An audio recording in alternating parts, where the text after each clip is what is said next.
Crystal here from Crystal Clear ESL. Welcome to the first live that we've done in a good long while. We're back better than ever.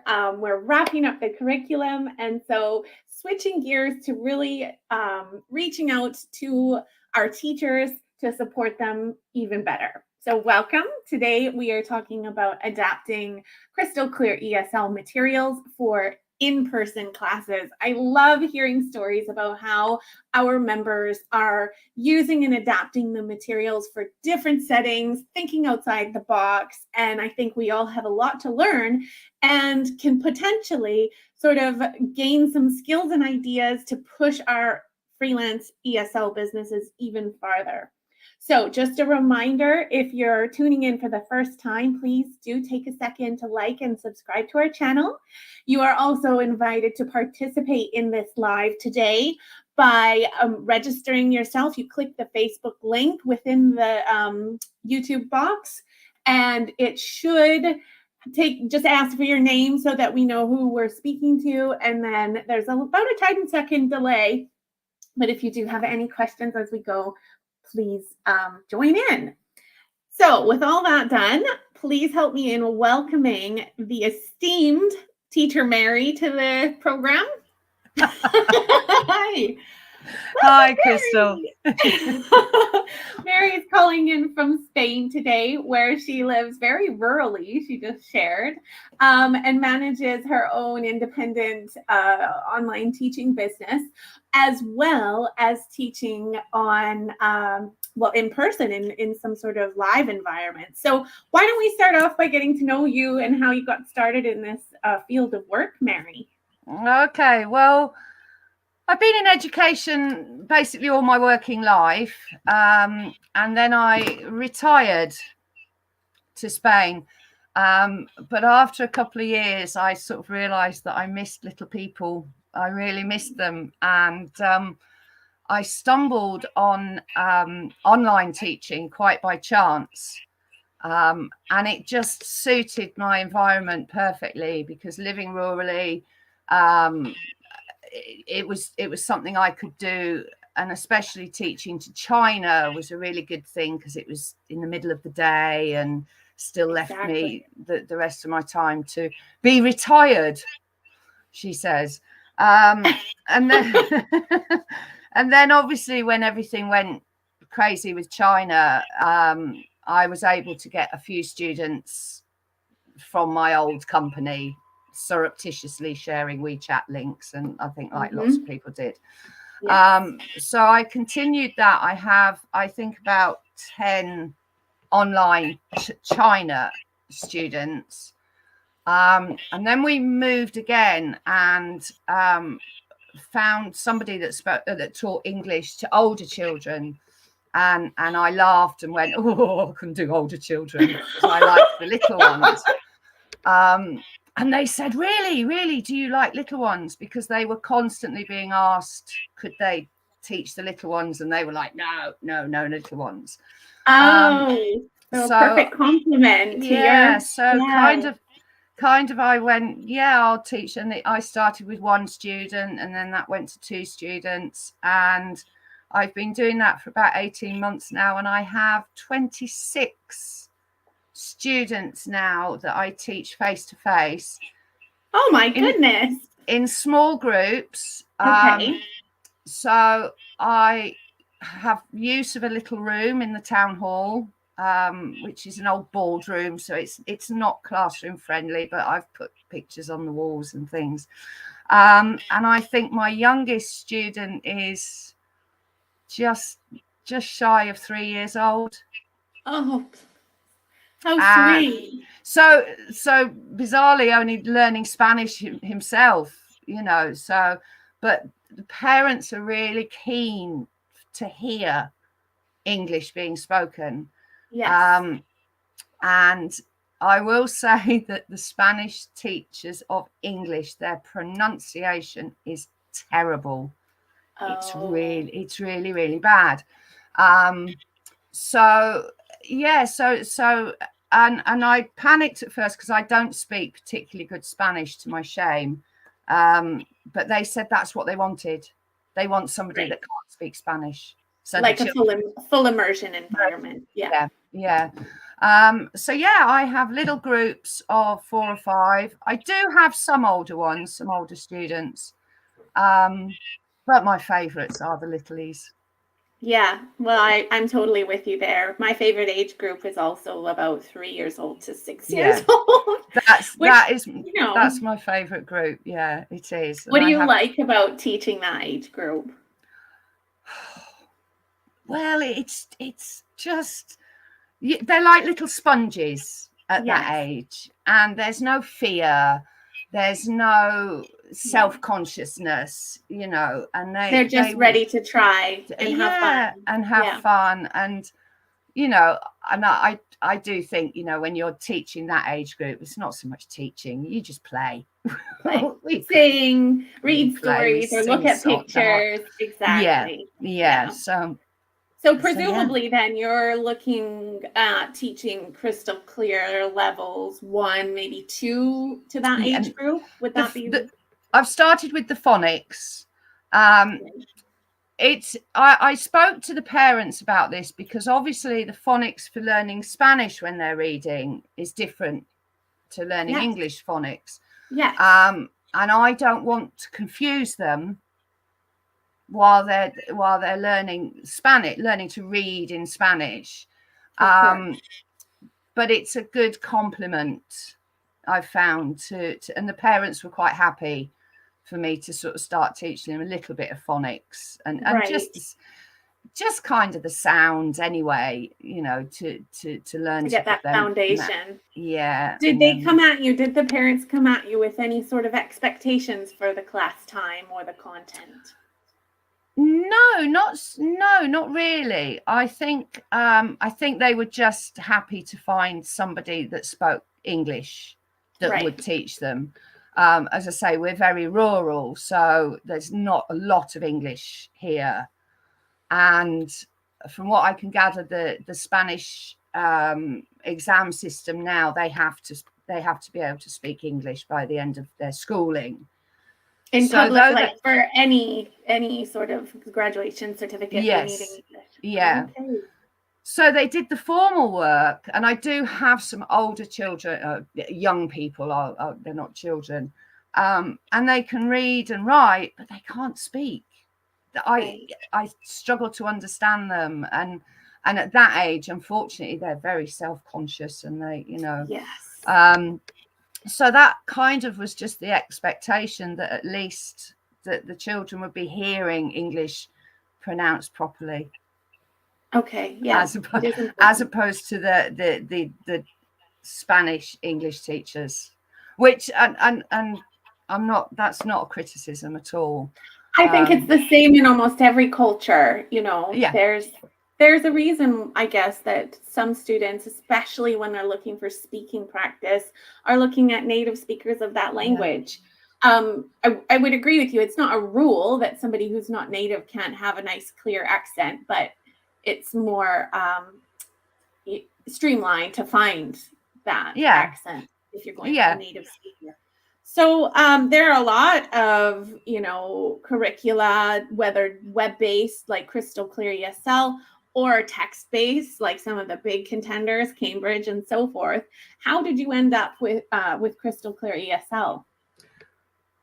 Just Googling, to be honest. I was using the Oxford Reading Tree, which I absolutely love, the Biff and Chip series. But after a year or so of teaching that, it becomes a bit monotonous, and the children, another book. And I found myself in a position financially to then be able to say, okay, I need to kind of streamline my work, because again, I think all teachers know if you got paid for every hour that you spend prepping, and you'd be a millionaire. So I would spend the day prepping for one class, and as I say, so I Googled, and yours was the most attractive, and I'm loving it. Yeah.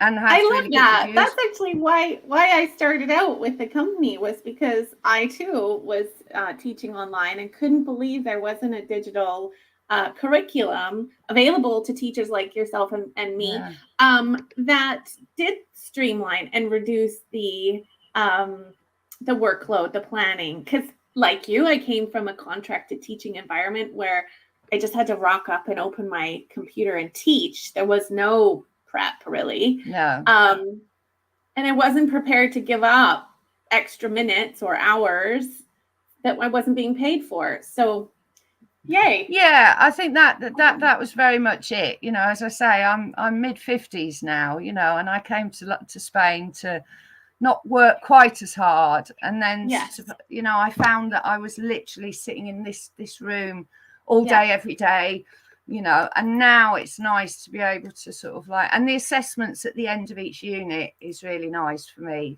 because, you know, I'm not then stressing about, oh, how am I going to assess, how am I going to write reports for parents and things. You know exactly what you should be feeding back on. Yes. And yeah.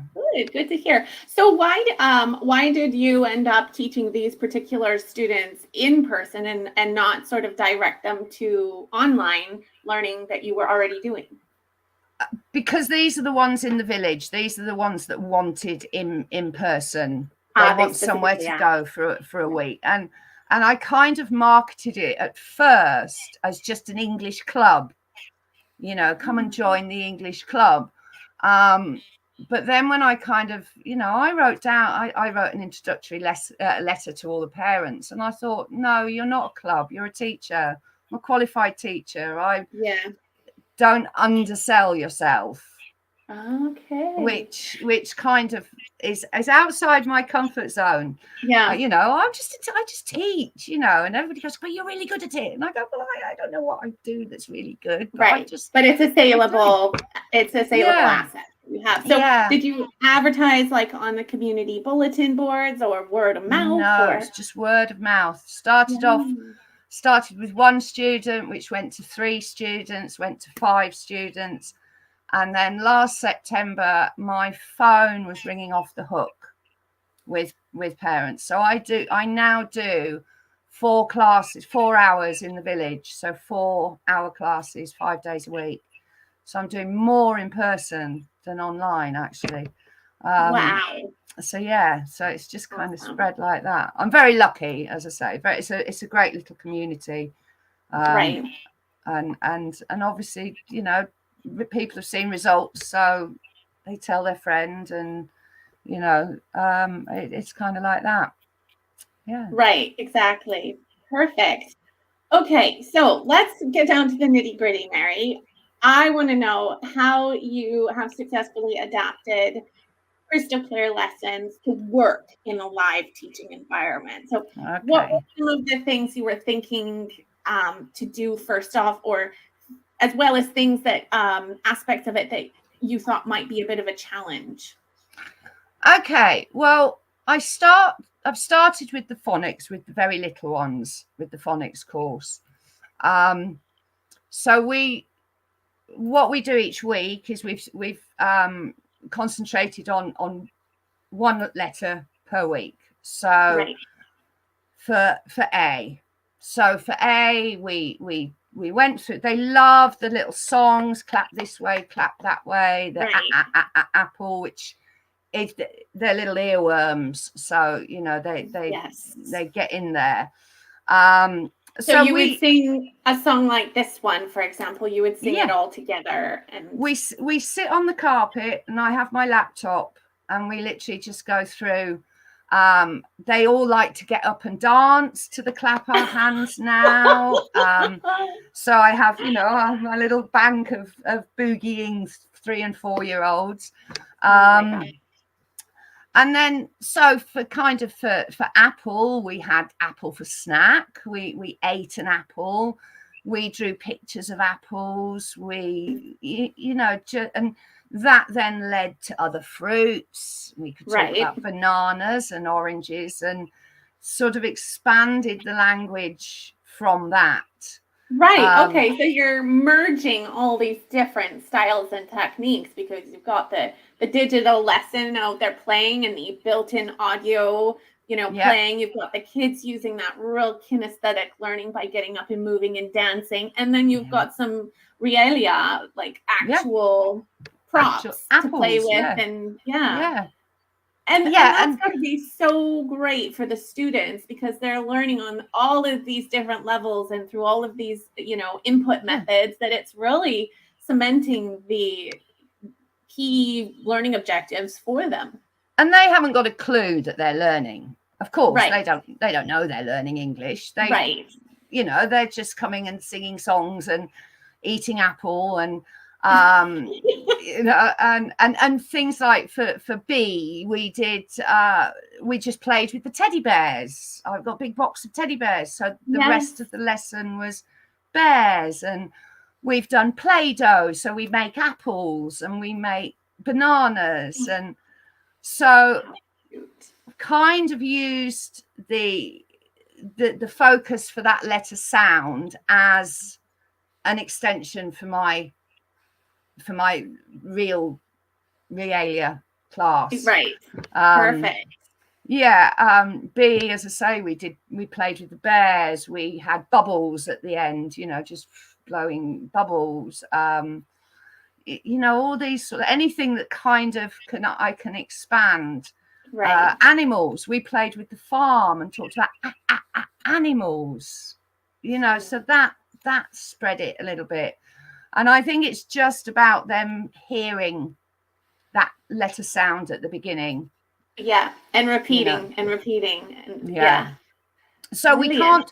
we don't do any of the drawing on the screen or anything. They're not allowed to touch the laptop. They're just Yeah. I was going to ask, but how do you get around that? I've just skipped those pages if it's Right. asking for that, but they can choose which is on later classes. There's an apple, a bear, and a car, I think. So they for example, this one it says click the apple. Are they allowed to click the mouse? They're allowed to point. They're allowed to point, and then I click, and they get the monster, and they're quite happy to get up then and have a little cheer. Have a little cheer. So yeah, it's just kind of been about expanding it from that initial sound. Anything I can think of that begins with A, anything that begins with B, we can. The cars was a lovely one, obviously, because who doesn't like playing with a little roadway and building bridges and things? So yeah, I love it. Yeah, I suppose what you could also look to do with slides like this one, for example, is open it on an iPad maybe, and that way they can draw the line themselves or press, to click it themselves. I don't know. Yeah, to be honest, I'm a little techie. I'm a little bit wary of just because I can't afford a new iPad if it gets broken. So I've always used the laptop for super simple songs and things like that. So, and they all know they're not allowed to actually touch it. They are very little, and fingers are a little bit too like that. So, but I can say these words, and we can listen to the sounds, which they're quite happy with. As I say, they've kind of learned that they're not to touch Mary's laptop. Yeah. Because if that goes wrong, oh my God. How long are your lessons for small groups? They're an hour, and it just flies by. Really? Yes. I'm thinking an hour is long for a 3 or 4-year-old, but I guess you get them up moving so much. And we have a little bit like an online class. We start with a little activity, that when they come into the room, there'll be a game on the floor or something for them to play with. And then we have a hello song, which we'll all sing together.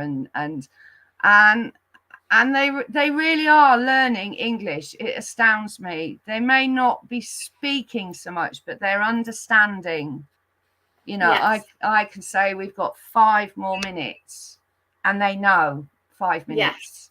Put the toys on the table, and they'll, so that English is coming in.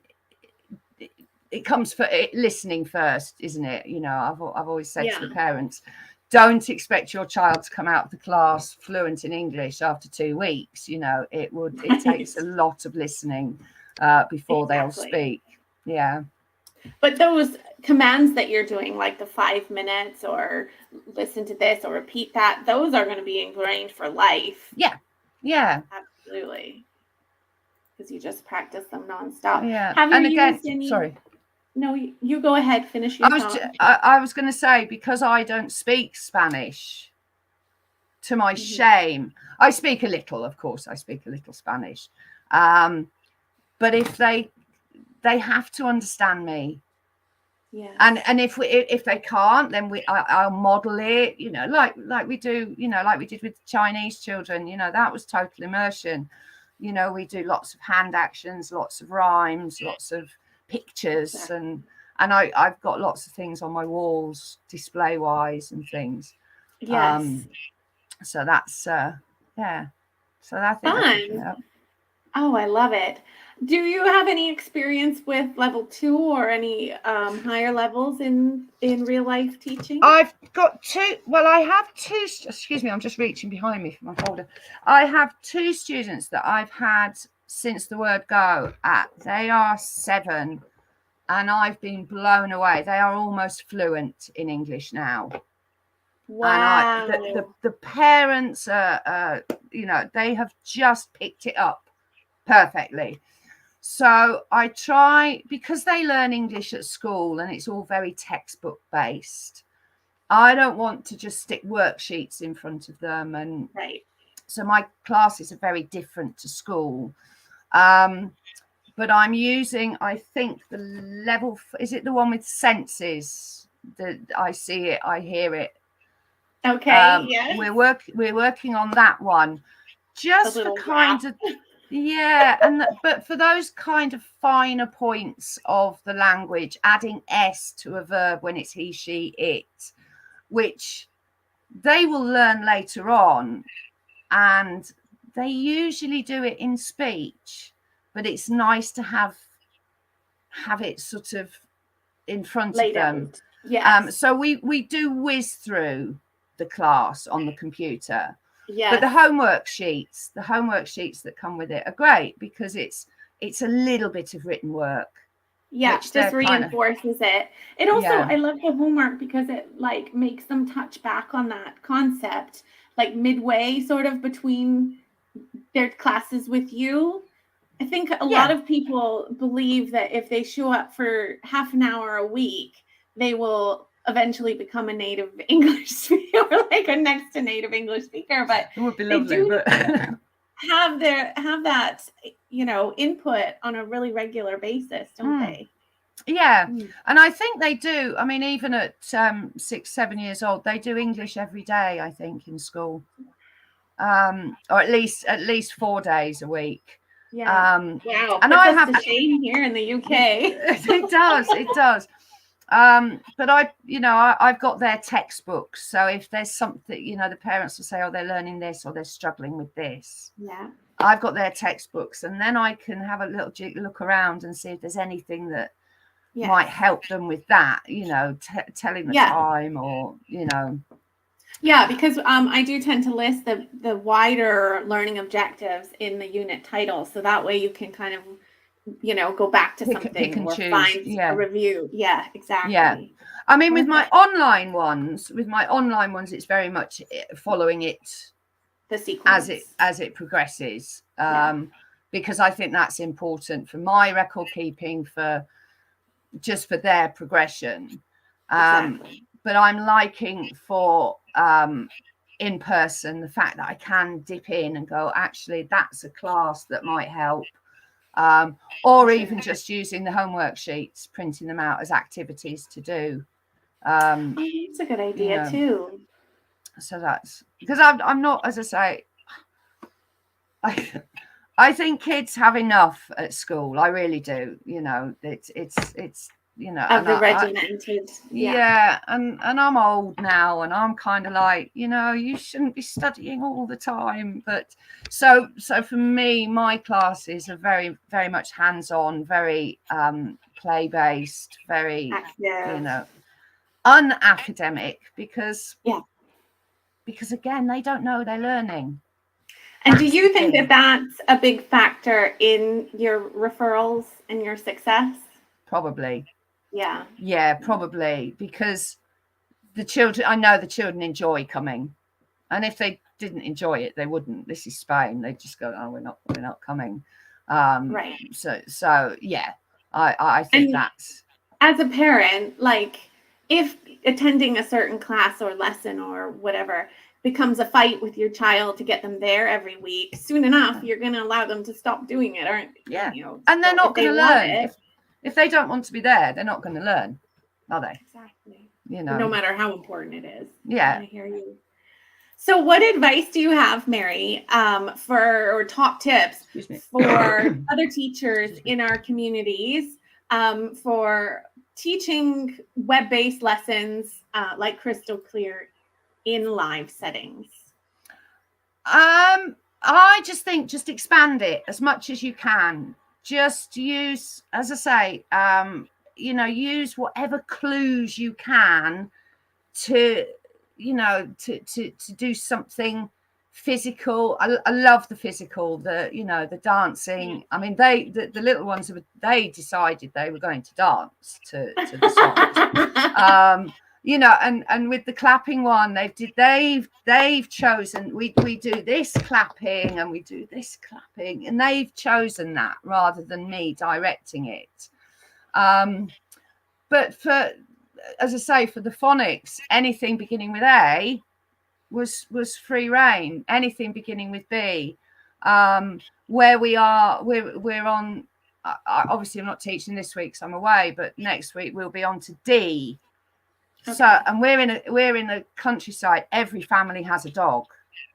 Oh. So they'll be able to, you know, we'll talk about different types of dog. Where does the dog live? The dog lives on a farm. It lives in the house. It, you know. So you're using these themes or keywords or learning objectives as an impetus and a spin-off for dialogue, for interactivity, maybe for like bringing things in. Do you ever do that? Like bring something in that starts with English letter C, you know? I haven't yet, but that is something that I have thought about. Interesting, because none of the parents speak English. Right. So I often, with my slightly older ones, I have to use the child to translate to the parents. Yeah. Okay. But yeah, and they always take something home with them. They always. I what think. What do you mean? Well, if it's a picture of an apple they've coloured, or the bear, we found some bits of fluff, so they did sticking, so they made their own teddy bears on a piece of paper. So they take that home.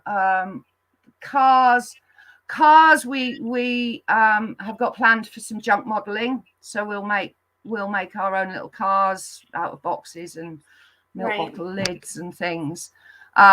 So I like that they always have something to take home. Right. And this is a great way to fill the hour as well. Wow. Yeah. Clever. And I take photos. The parents are really happy if I take a photo while they're in class and send it to them. Because great marketing. They can see what they're doing. They can see they're having fun. So yeah. And what do you do about the children chatting with one another in their native language? Do you allow it? The little ones, of course, yes, because they're not speaking English. My middle ones, I try and discourage it, but it's quite difficult too. I do have some secondary school students, a group of 3 boys who absolutely terrify the life out of me. I just say, and they will just continuously chat. But again, it's a very different approach for me for older children, young people. They're not, you know. You can have different expectations when they're older. Yeah. I mean, they're not confident enough to speak in English, but then they know I speak no Spanish. So if they're trying to tell me something, I'm just like, well, you have to find some way, you know, even if it's draw me a picture to tell me what you're trying to say, you know. Of course.